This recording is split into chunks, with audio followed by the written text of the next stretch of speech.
I was married very young, 17, and we had a number of children. When I was 29, Marie was diagnosed with multiple sclerosis.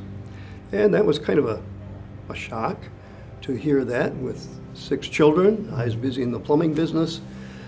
Interesting that then a good friend of ours asked us to go to Mexico.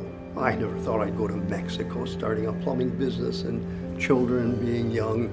But I said, okay, we'll go. He says, we're leaving in 2 weeks. He says, okay, that's fine. We did. We went to Mexico. At that time, Marie was walking with a cane. We got to Mexico, and the heat and the excitement, Marie would get very fatigued. So we had to rent a wheelchair. So we spent a week and a half in Mexico, touring Mexico and pushing Marie in a wheelchair. It was interesting. We'd go into a restaurant or go someplace, they wouldn't pay attention to her, but they'd ask me, well, where would you like to sit? Oh, what do you want for dinner? You know, that sort of thing. I thought, this is ridiculous. Why don't they talk to Marie? And so I said, and she didn't like being pushed around. I didn't like pushing her. I said, when we get home, I'll find something that has a battery on it, something that is different, unique, and will help you to get around when you get tired. There was nothing. That was 1967. So I made a few little sketches. No, I don't know how to put anything together like that. I'm a plumbing and heating contractor, you know. So I found an electrical engineer in Saginaw, and he worked with me on it. He did most of the work, and I just say what I wanted it to look like. And we came up with that, and it really worked. And when Marie would get tired at the end of the day, she would use the Amigo to go shopping. Where my sister Emmy used to do shopping, now Marie could load this lightweight device into the car, go shopping, go to the school, check on the kids, that sort of thing. We didn't know what to call it. Didn't want to call it a wheelchair. Unfortunately, wheelchairs have kind of a negative that's the thing about them. So we tried to come up with a name, and Marie came up with a name. She said, Amigo.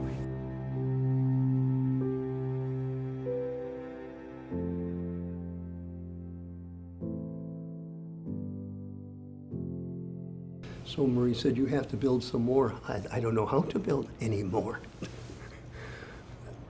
Finally, I said, all right, I'll think about it.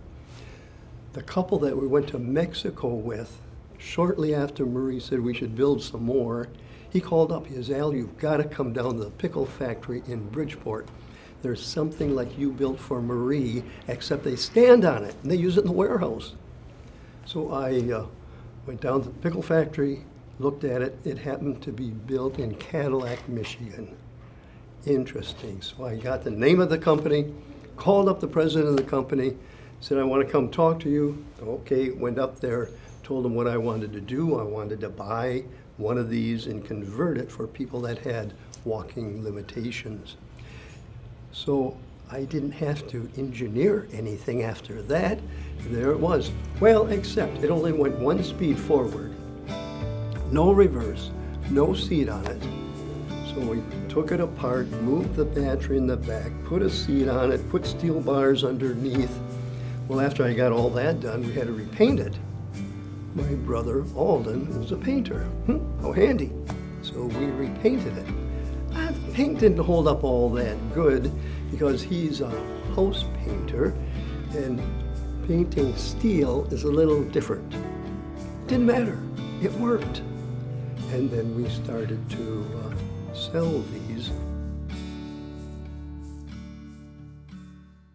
But could you scooch like just side by side? Well, if you'd been a little different, I wouldn't mind a bit, but. Yeah. Yeah, that's pretty good. Al, yeah, that's perfect. Don't touch, Because it looks like too close on, yeah. Because I know you guys are friends. I don't know how good of friends you are. Bob Zelli. I live in Frankenmuth. My business is on Zelli Drive, which runs parallel to the expressway. The driveway is just beyond the Speedway station, Marathon Station. I've been there. I started that business in 1965. How important is Bob to the story of Amigo? Oh, I'd say that he's number one because he was always there to help me and to give me confidence and business advice and money.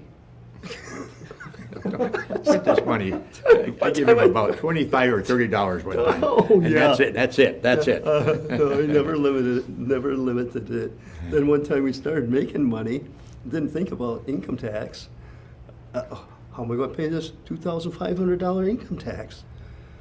I go down and see Bob. I didn't think about income tax. We make money because I hadn't made money in so long. Withholding, that's, yeah. Oh, yeah. He gets me the money, and okay, I can pay my income tax. So from your perspective, what has Al done right to create this company?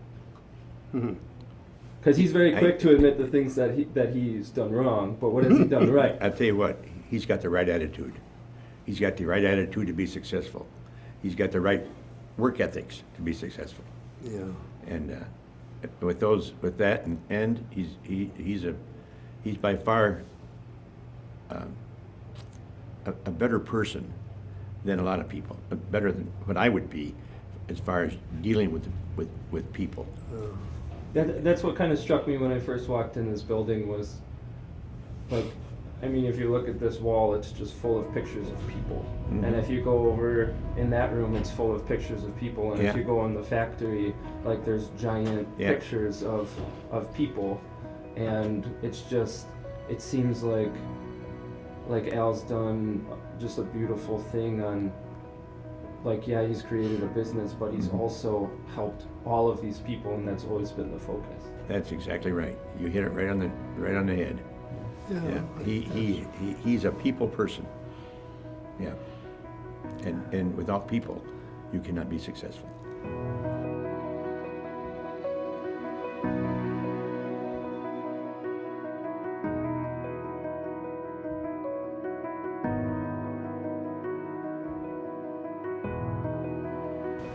What about Al has made this business successful?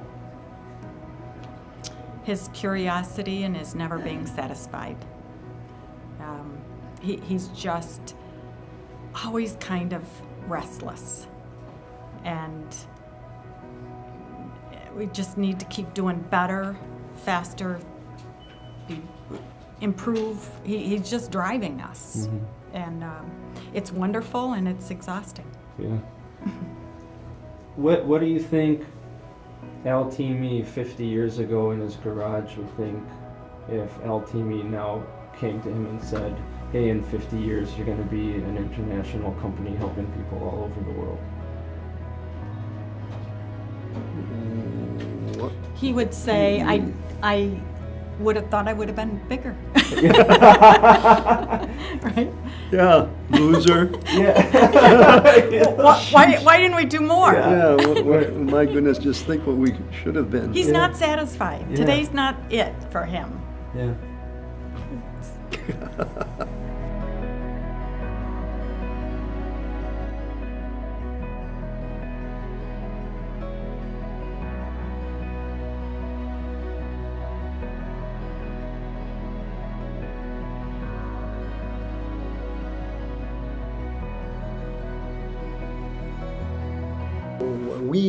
We plan to have Amigo Company live on and continue to help people with walking limitations. What does it say on the wall here? They're improving lives through mobility. And it was Jennifer that came up with that as our slogan, what's it called? Phil, I don't know, you might know. Jenny. Mission statement? Mission statement is even, yeah, that's close to that, yeah. Yeah. Improving lives through mobility. What do you want the legacy of Amigo to become?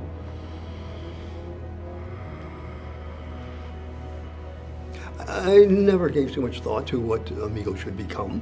I think I always had a feeling that there's something that I'm here for. There's a purpose. As you look back on 50 years of this company, like what are you most proud of? What do you remember the most? Like what is Amigo to you? I have told people that I knew Al Teamy when he worked in a house that was no longer there, in a garage back behind, and he had a dream, and he built that dream to this. And that's what I remember most. That's what I would know most. How does that make you feel, Al? Humble? Yeah.